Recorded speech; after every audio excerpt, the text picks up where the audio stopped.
Robert F. Kennedy Jr. Well, Robert F. Kennedy Jr. Robert F. Kennedy Jr. Bobby Kennedy. RFK. He's a Kennedy, a controversialist, and now a candidate for President of the United States.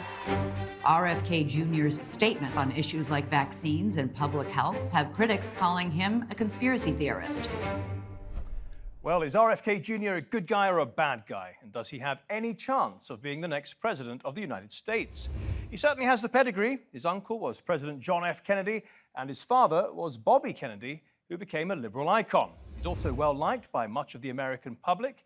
In fact, one recent poll suggests he's viewed more favorably than either Biden or Trump. And yet, most experts agree he has little to no chance of ever becoming president. I've come here today to announce my candidacy for the Democratic nomination for President of the United States. In many ways, RFK Jr. is a classic Kennedy. He's got the trademark square jaw and determined look in his eyes. But unfortunately, due to a condition that affects his vocal cords, he can't quite deliver a speech in true Kennedy style. I'm speaking to you today because the world is once again at a very similar crossroads. Compare that to his uncle JFK in full flow back in the 1960s. Ask not what your country can do for you. Ask what you can do for your country. Despite his vocal limitations, RFK Jr. is incredibly hot property right now, courted by many of the top names on YouTube. Joe Rogan, Russell Brand, Jordan Peterson, and Piers Morgan have all enthusiastically given him a platform. Everything he said, you can verify. Agree or disagree, I believe Robert's voice should be part of the debate. He talks in a convivial, congenial, almost human way. The support of those YouTubers will undoubtedly be helpful to RFK Jr. as he seeks to topple Joe Biden to become the Democratic Party's candidate in next year's presidential election. And yet, most political pundits say he still doesn't have a chance. For one thing, the mainstream media and most Democrat politicians can't stand him. He's a candidate for president. That's what he said. He's not our chosen candidate for president. Let's just be very clear. It does not represent the values of the Democratic Party. He is the leader of everybody's brain worms. Given how much the Kennedys are still respected on the left, it's quite remarkable to see him being attacked by the mainstream media and fellow Democrat politicians. On the other hand, it's actually quite expected, as he's considered an outcast and a conspiracy theorist by some. For example, he believes COVID-19 vaccines are unsafe and has campaigned against them. You've said in the past that there is a correlation between vaccines leading to autism. That's totally been debunked. Wait a minute, who debunked it? We have not seen any kind of scientific connection from the CDC, the World Health Organization, the National Academy of Sciences. Those organizations are captive agencies, Lindsay. And so you think they're all in cahoots? Yeah. He also wrote this rather unflattering book about Anthony Fauci, who helped lead America's COVID response. 1 million copies of the book were sold in under a month, but was criticized for repeating controversial claims about AIDS and COVID. The problem is, Anthony Fauci put $500 million of our dollars into that vaccine. He owns half the patent. He also believes that pesticides in the water can cause children, especially boys, to have gender dysphoria. He told that to Jordan Peterson, and YouTube quickly deleted the video. If you, in a lab, put atrazine in a tank full of frogs, it will chemically castrate and forcibly feminize every frog in there. While the legacy media and Washington on the whole dismisses RFK Jr. as a crackpot, he's still a Kennedy, which brings with it some great advantages. For example, he enjoys instant name recognition with virtually all Americans of voting age, and politics is in his blood. He's the fourth from the Kennedy clan to announce a run for the White House, following in the footsteps of his uncles John and Ted and his late father, Robert F. Kennedy. Of course, his family history is also tainted with great tragedy. His uncle, JFK, was assassinated in 1963 when Bobby Jr. was just 9. President Kennedy died at 1 p.m. Central Standard Time. RFK Jr. believes the CIA was behind the assassination. Congress found that, yeah, it was a plot. It was a conspiracy. There were multiple people involved. His father, Robert, was assassinated 5 years later while doing exactly what his son is doing now, running for the Democratic nomination. Oh my God. Senator Kennedy has been shot. A 14-year-old RFK Jr. turned to drugs, including heroin, and only managed to free himself of his addiction as an adult thanks to his belief in God. I can show through anecdotal evidence, having seen thousands of patients come through this institution, that people who believe in God get better faster.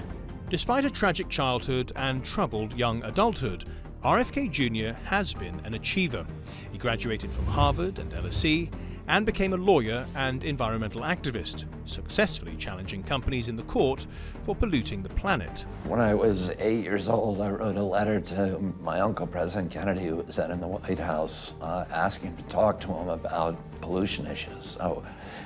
And I always saw pollution as theft.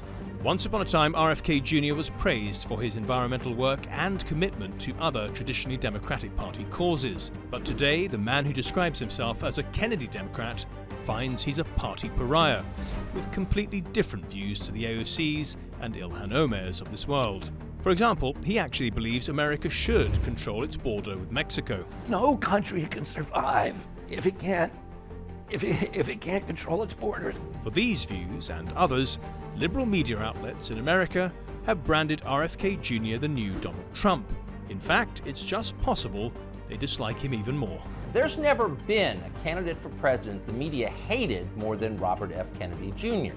You thought that title belonged to Donald Trump. Of course it must, but go check the coverage.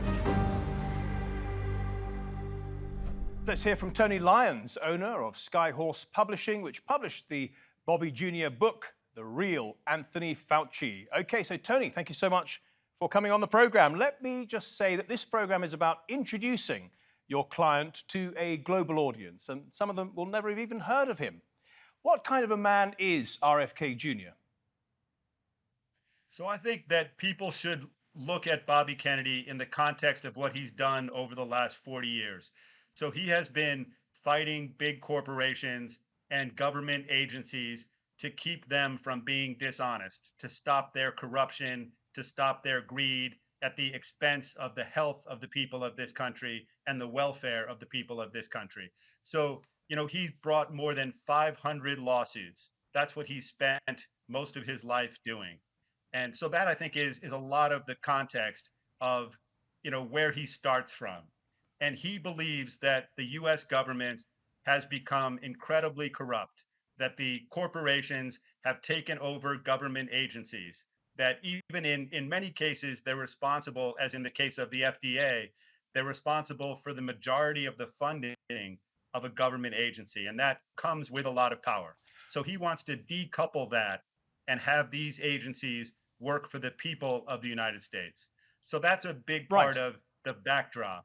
And then from there, he would really want to stop censorship, to stop the endless foreign wars, to rebuild the middle class in this country, because what's happened and what he talks about is that 53% of the people in the United States don't have $1,000 in the bank now. And that's really just an insane number of people who are poor in the most prosperous, the most successful country on the planet, the most powerful. And so he would want to stop that. He would want to bring all the soldiers home, rebuild the country, rebuild the middle class, stop censorship, stop propaganda, allow the maximum freedom of speech. So that's a lot of who Bobby Kennedy is. And I hope that will get people started who haven't heard of him. Thank you for that, Tony. The mainstream media is now saying that he's actually a very harmful character to the nation and also to healthcare and so on. How has his image transformed from being a hero of environmental activism to now being a complete outcast? So let me just say that he is exactly the hero who they described 20, 30 years ago. But what's changed is that the United States government has been co-opted by these big corporations, that the agencies of government have been captured. So if you go up against the most powerful forces on the planet, they will come back and they will call you everything they can call you. But it's interesting that people like Dr. Offit, who are going to come on later, and people like Dr. Fauci, and many other people who have said bad things about Bobby Kennedy are unwilling to debate him on the issues. He has been asking them for years and years, time after time. Well, and the only thing they want to do is call him names. If I may. So people who do that, they don't believe that their ideas can win in the marketplace of ideas. And they're afraid that he is a danger to their corruption, not a danger to people. Okay, well, in their defense, they would say it's not that they feel they would lose a debate to him. It's just that they don't want to give him the credibility. After all, they call him an anti-vaxxer. Is he? He is anti-corruption. So, when you call somebody an anti-vaxxer, that's just a label. That's not an argument. When you call somebody a conspiracy theorist, that's not an argument. You have to look at the details. And so those people who say that by having democracy, by having real debate, that is giving somebody a platform, that's a very convenient way to look at it, because that's an argument for fascism. That's an argument for total control, that the people in this world aren't smart enough to decide for themselves what they believe.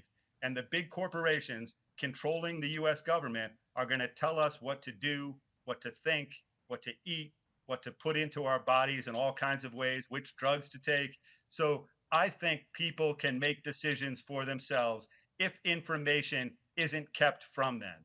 And so these people who call him dangerous, they want to keep information hidden from the public so that people can't make decisions by themselves. So they're just subjected to the most powerful propaganda campaigns in the history of mankind.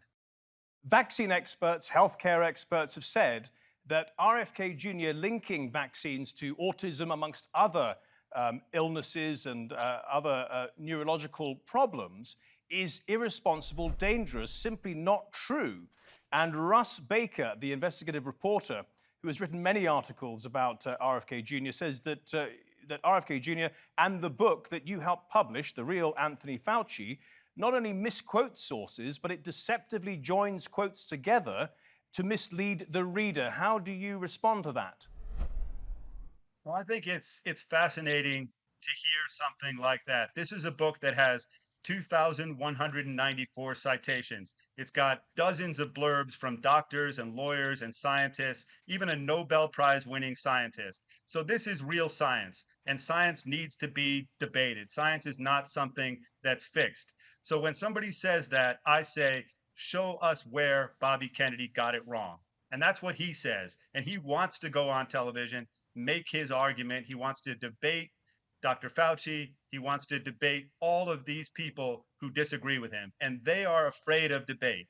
They want to use censorship and propaganda to convince people, not science. And essentially, they are anti-science. Science is not and has never been something that is fixed, something that ends.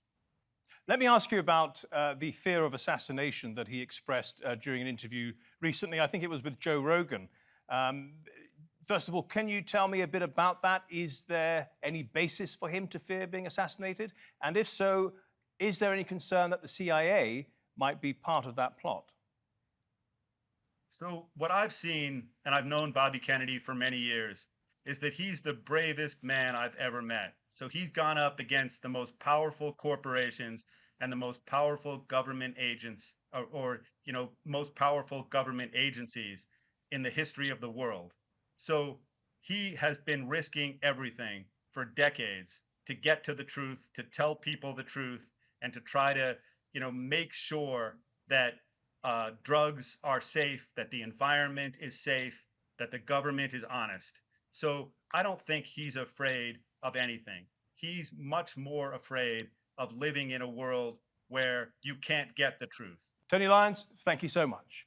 Well, we've heard about how prolific RFK's been on podcasts, but arguably his biggest moment recently came thanks to a secretly recorded video from a private dinner in New York, where he makes some pretty shocking claims about COVID-19. And we need to talk about bioweapons. I know a lot now about bioweapons because I've been doing a book on it for the past 2.5 years, and the technology that we now have to develop these microbes, we've put hundreds of millions of dollars into ethnically targeted microbes. The Chinese have done the same thing. In fact, COVID-19, there's an argument that it is ethnically targeted. COVID-19 attacks certain races disproportionately. The races that are most immune to COVID-19 are because of the structure of the genetic structure of genetic differentials among different races of the receptors of the ACE2 receptor. COVID-19 is targeted to attack Caucasians and black people. The people who are most immune are Ashkenazi Jews and Chinese. But we don't know whether it was deliberately targeted that or not. But there are papers out there that show the racial and ethnic differential kind of impact to that. We do know that the Chinese are spending hundreds of millions of dollars developing ethnic bioweapons, and we are developing ethnic bioweapons. That's what all those labs in the Ukraine are about. They're collecting Russian DNA, they're collecting Chinese DNA, so that we can target people by race. Well, we put RFK Jr.'s claims to Tim Trevan, who is a bioweapons expert and former UN weapons inspector. He said they were nonsense. I've been working in biological disarmament since 1980, so over 40 years now. And throughout that time, there have been allegations of genetic weapons. In other words, biological weapons targeted to particular communities based on their genetic components, the ethnic weapons that are being alleged here. And at no point in those 40 plus years of my professional career have I ever seen any real evidence that anyone's had any success in doing this or even have tried that hard to do it. So the allegation is that the US and China are making a weapon that there's no evidence anyone has ever tried to make, and it goes against all the evidence that, for example, the US gave up its biological warfare program in 1968 and has never resumed it since. So the allegation that the US has a biological warfare program is patently false. The allegation that anyone's working on genetic or ethnic biological weapons is also false. Okay, we're about to bring in our last guest now, the infectious disease expert, Dr. Paul Offit, a scientist who was recently criticized by RFK Jr. on the world's most famous podcast. And I was asking her about these studies, and I realized during these conversations that none of these people had read any of the science. They were just repeating things that they had been told about the science. And they kept saying to me, well, I can't answer that detailed question. You need to talk to Paul Offit. Well, Paul Offit is a vaccine developer who made a $186 million deal with Merck on the rotavirus vaccine. It was weird to me that the top regulators in the country were telling me, go talk to somebody who's an industry insider, because we don't understand the science. And when I talked to him, I caught him in a lie. And both of us knew that he was lying, and that both of us recognized that he was lying. And Dr. Offit joins us now. Welcome to the program, Dr. Offit. So we have RFK Jr. telling Joe Rogan that he caught you in a lie 20 years ago when he was on the phone with you, basically alleging that you were covering up the dangers of mercury in vaccinations. How do you answer that allegation? Well, so we had a conversation about 20 years ago when he said that people had come into his office and were concerned about thimerosal, this ethyl mercury-containing preservative in vaccines. So I had what I thought was a great 1-hour discussion. I went through the 5 studies that had been done at that time that clearly showed that ethyl mercury at the level contained in vaccines wasn't harmful at all. And that's the way it ended. And then since then, he's been attacking me. But again, I'm not his problem. The science that has consistently shown that he's wrong is his problem. And if he had the science to prove what he was saying, he wouldn't have to attack me. He does make other points which I think other people can relate to. And the first one actually is that you made a $186 million deal with Merck. Is that the case? Well, that's news to me and my wife. I am the co-inventor of the rotavirus vaccine, along with Stan Plotkin and Fred Clark, and I am with them a patent holder, but I am the intellectual property of Children's Hospital of Philadelphia and the Wistar Institute. I didn't make a deal with anybody. I mean, they own me, therefore they make the deals, and that certainly wasn't the deal they made. So I don't know what the he's talking about. It was a complete and utter lie. I guess the bigger the lie, the more it sticks. Okay, let's look at the broader points he makes, which I think you may have some sympathy for, perhaps not though. Regulatory capture. So he's talking about how Big Pharma pays around half of the FDA, the Food and Drug Administration's budget. First of all, is that about right? It's about 50%? And if so, what effect does that have on the FDA's ability to regulate Big Pharma? Well, the way it works is that if, for example, a company makes a vaccine and then they submit it for review, they do pay for that review. But the implication is that by paying for the review, therefore they're paying for vaccines that are unsafe or ineffective to be licensed by the FDA. Where's the evidence for that? I mean, first of all, in many ways, you don't have to trust the FDA or trust the companies, because once a vaccine is licensed and recommended, there's something in this country called the Vaccine Safety Data Link, where very quickly you can see who's gotten the vaccine and who hasn't. You can see how effective it is, and you can see whether or not it's safe. So it's just a lot of hand waving, and it appeals to this notion that there are dark forces out there that mean to do us harm. But where's the evidence? I mean, he claims that mercury in vaccines cause autism, or the measles, mumps, rubella vaccine cause autism, when study after study after study has shown that's not true. So what he has to do is he has to appeal to this dark, deep state notion, which doesn't exist. Doesn't it make sense, though, knowing human nature as we do, intuitively makes sense that if big pharmaceutical companies are paying the regulator their salaries, that they're going to have some perhaps unseen influence on their decisions about their own drugs? Where's the evidence for it?